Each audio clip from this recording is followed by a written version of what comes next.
Hey, tough tank, you can't fucking style me. You got a lab lip scrubby board big pokey. You pick fair and come back with no money. I'm coming round here like a brick Barbie.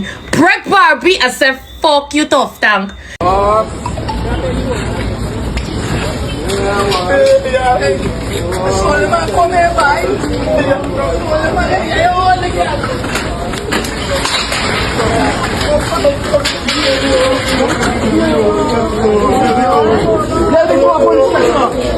Calendar was shot multiple times to her body on Saturday night by an unknown gunman as she sat in her car just after arriving home in East Rheinfeldt. At 11:35 p.m. on September 6, 2025, a motorcycle roared through the quiet, residential streets of Georgetown, Guyana. The rider had one target, and one target only, a young woman named Lolita Calendar, better known to the world as Lola doll. Have you ever wondered what price fame really costs? What happens when your online success, your carefully crafted public persona, makes you a target in the real world? Tonight, we uncover how a social media star's meteoric rise nearly became a death sentence. Her crime? Living out loud. Her punishment? Bullets. But who wanted Lola doll dead and why? Before we get into the details, if you find yourself captivated by stories like this, do us a favor and hit that like button. And for more true crime stories that dig deeper, make sure you hit that like button. It helps a lot. Welcome to True Crime Footprint, where we unveil the darkest mysteries and the most terrifying true crime tales. Kindly hit that like button, subscribe to this channel, and turn on the notification bell so you never miss any of our new stories. Your support keeps these stories alive. To understand the crime, you first have to understand the victim. Before the gunshots, before the headlines, Lolita Calendar was a force. In Guyana's rapidly expanding digital scene, she was a true breakout star. Lolita, the woman, was often overshadowed by the creation, Lola doll. She wasn't just an influencer, she was a dual threat. One part content creator, one part rising music artist. You got a lab lip scrubby board big pokey. You pick fair and come back with no money. I'm coming round here like a brick Barbie. Brick Barbie, I said brick Barbie. Her videos were filled with glamour, her songs were climbing the local charts, and her social media feed was a constant stream of new endorsements and collaborations. She seemed to have it all. This wasn't an overnight success. Her rise was a deliberate, strategic climb. But with every new follower and every viral video, the distance between her public life and her private life shrank. Her audience felt like they knew her, that they were a part of her journey. What they didn't see were the personal conflicts that fame can ignite. The jealousy from rivals, the pressures of new professional relationships, the scrutiny that comes with every single post. Because success attracts more than fans. It attracts the very people who feel entitled to it. And some of those people, when they can't have it, try to take it away for good. September 6, 2025, was like any other day in Lola doll's world. By 11:35 p.m., she was back home in her car, parked on Texas Square in East Rheinfeldt, ready to end a long day. The street was quiet, the way a residential street should be late at night. Then came the sound of a motorcycle engine, a sound that would forever haunt this small corner of Georgetown. The rider pulled up alongside Lola's car. This wasn't a random act of violence. The gunman wasn't trying to rob her. This was personal. This was calculated. From his motorcycle, the shooter opened fire. In a flash of gunfire, the quiet night was shattered. Bullets ripped through the car, finding their mark in Lola's neck, face, hands, and leg. The intent was clear, to kill her, not to wound her. The motorcycle then sped off into the darkness, leaving Lola bleeding and alone in her vehicle. In those frantic moments, she somehow held on. She was rushed to the Georgetown Public Hospital, fighting for every single breath.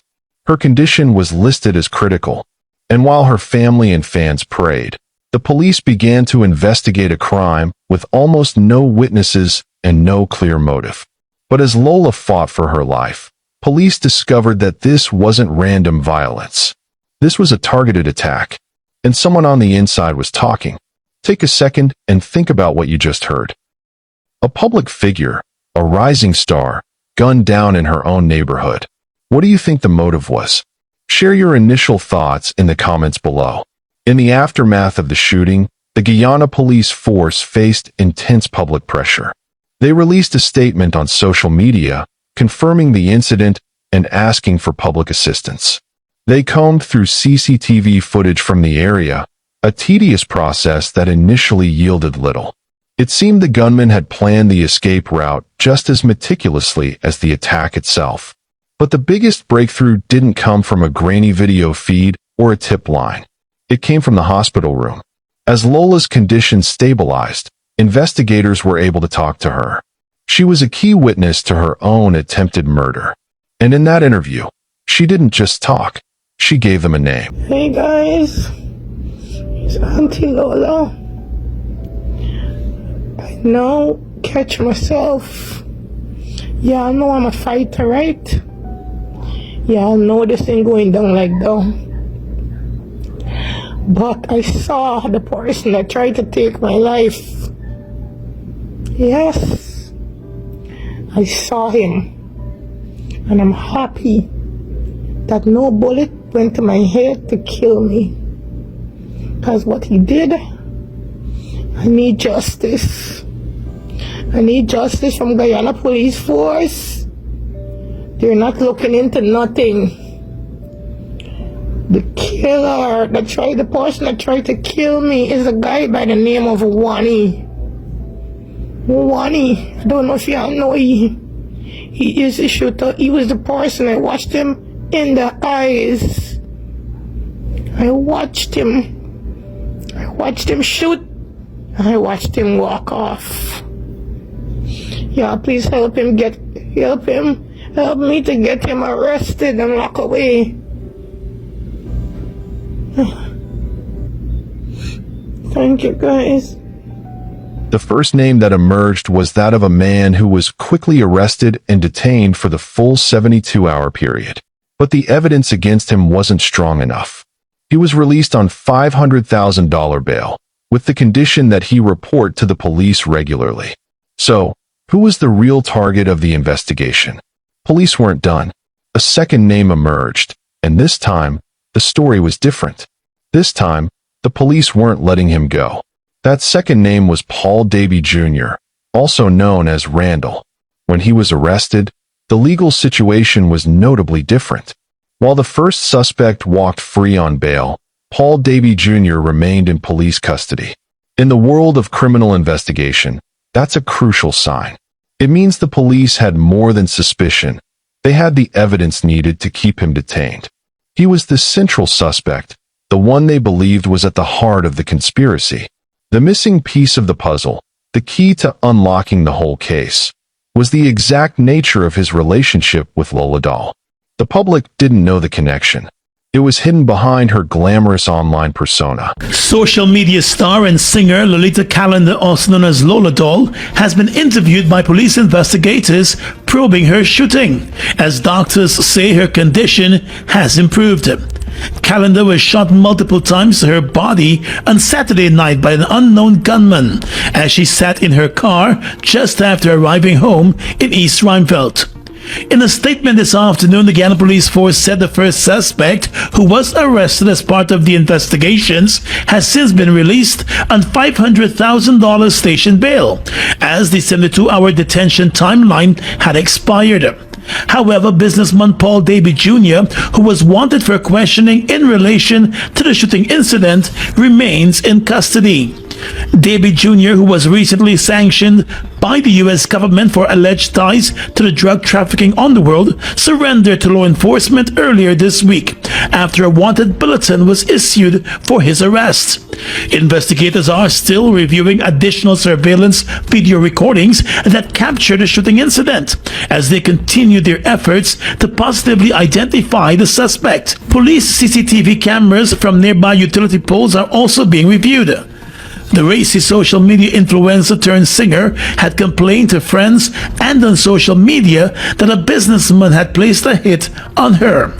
The shooting on Saturday night shocked her fans and followers and made international headlines as a number of major entertainment and international news outlets reported on the shooting. Calendar was shot to the face, arms, and legs. Her doctors told the police that her recovery has been going well. For police to build a strong case, they had to understand the why.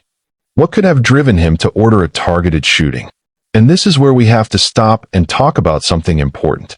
Stories like this often have a darker backstory, one that involves relationships that turn toxic. If you're in a relationship where you feel like you have to walk on eggshells, where control and manipulation are a regular thing, that's a red flag. These are not normal parts of love or commitment. When you feel threatened or afraid of your partner's reaction, it's a sign that the relationship is not safe. The motive for the attack remained hidden from the public, but with a new suspect in custody, investigators were closing in. They were digging into his background, his life, and the specific dynamics between him and Lola. And they knew what they were looking for. This crime wasn't just a brutal attack on an individual. It was a symptom of a new kind of danger.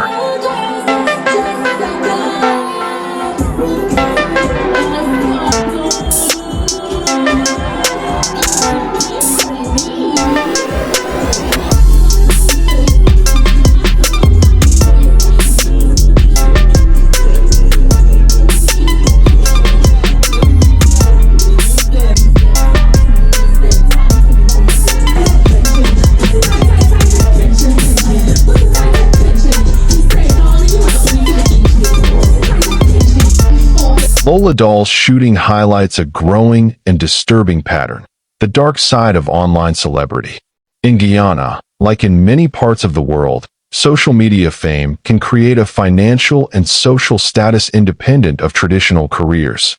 But it also creates a vulnerability. When your life is a public performance, your audience becomes anyone with an internet connection. Some of those people are fans. Some are not. And when personal disputes or business disagreements play out in the digital world, the consequences can be all too real. This isn't just about fame. It's about control, jealousy, and violence. The truth is, people who are prone to abusive behavior can be just as charming and charismatic as anyone else. They don't wear a sign. If you or someone you know is in an abusive relationship, please understand this. It's not your fault, and you do not have to handle it alone. There are resources available to help you. Reaching out to a local domestic violence hotline or a trusted friend is the first step towards safety. No one deserves to live in fear. This story is a powerful warning. If you found the message and the case impactful, please share this video. You never know who might need to see it. With the police focused on Paul Davey Jr., the public was left with more questions than answers. What was the definitive motive? Was it a personal vendetta? A romantic dispute that spiraled out of control? Or was it a business deal gone wrong? A conflict over money or a contract that led to a targeted attack? And what about the other man? The one who was released on bail? What was his role? Was he the one on the motorcycle? Was this a hired hit? A criminal conspiracy that goes deeper than anyone knows? Lola's testimony to police is the central piece of this puzzle, and it's something that may never be fully public. What did she tell them? Did she give them the name of the man on the motorcycle, or just the man who ordered the hit? These questions are what make this case so compelling and so chilling. The truth is often more complex than a simple police report. The attempted murder of Lola is not just another case. It's a high-profile cautionary tale.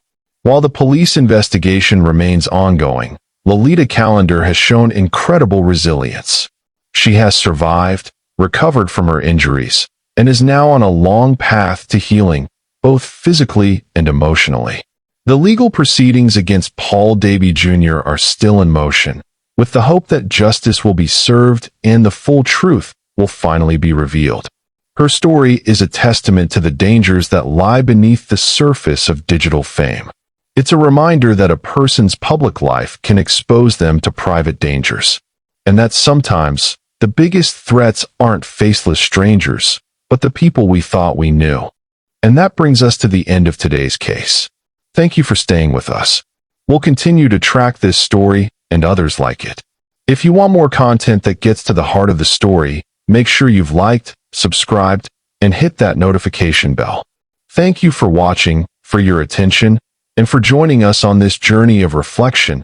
Stay informed, stay vigilant, and above all, stay safe. See you on our next video.